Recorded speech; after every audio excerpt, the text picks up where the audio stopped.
Do console exclusives still matter? Let's talk about it. For 30 years, you had to pick a side. You bought a console and you prayed your favorite video game franchise stayed and didn't move to the other side. But it's 2026, and that's all changed. Sea of Thieves is on PlayStation, God of War is on PC, and Xbox is basically a multi-platform publisher. So, in a world where crossplay and cross-progression are becoming a more and more desired thing, what role do console exclusives really still have? Since the dawn of gaming, exclusives existed as a primary reason to buy hardware. You wanted to play The Last of Us? You bought a PlayStation. You wanted to play Halo? You bought an Xbox. If a game was really good, it justified the price of the console you picked. And from there on, you were locked in to that platform's ecosystem and set of games. It's identity, in a sense, which inevitably evolved into what we know as the console wars. Which console was better? Which console had the better games? Everything revolved around exclusives,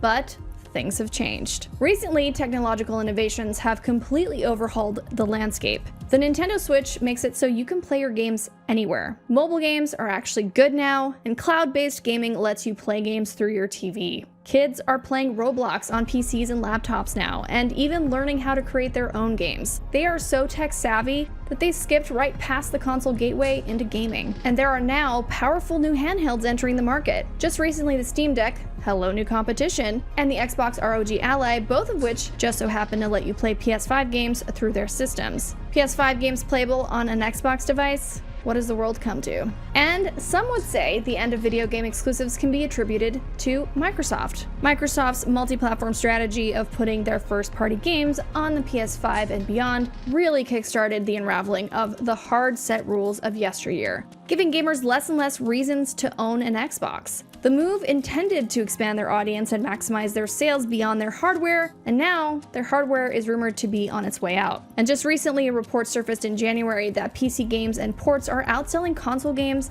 and are seeing continued massive growth, 20% since 2021, while console growth has stagnated.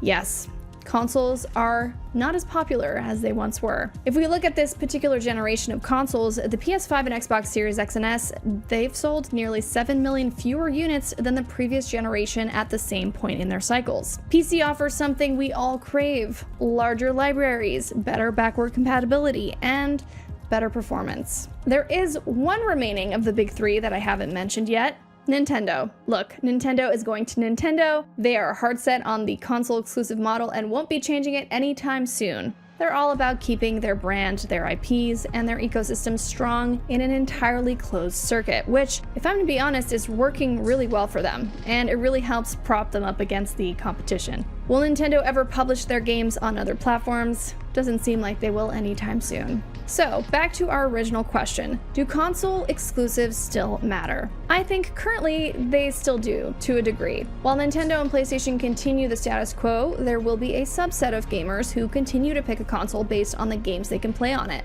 But as technology advances and gamers opt for different hardware, whether that be a handheld, a PC, their tablets, devs like PlayStation and Xbox need to follow where the gamers are going. And if it's away from their consoles, they must ultimately attract them through their games. And that's what Xbox is doing.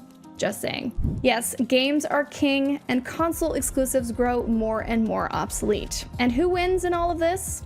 Well, if you were to ask me, I'd say we do.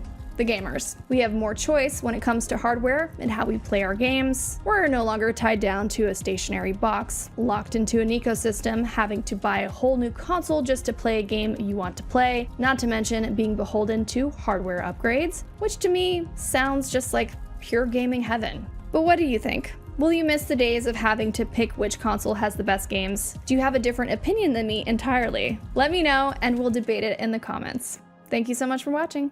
Later.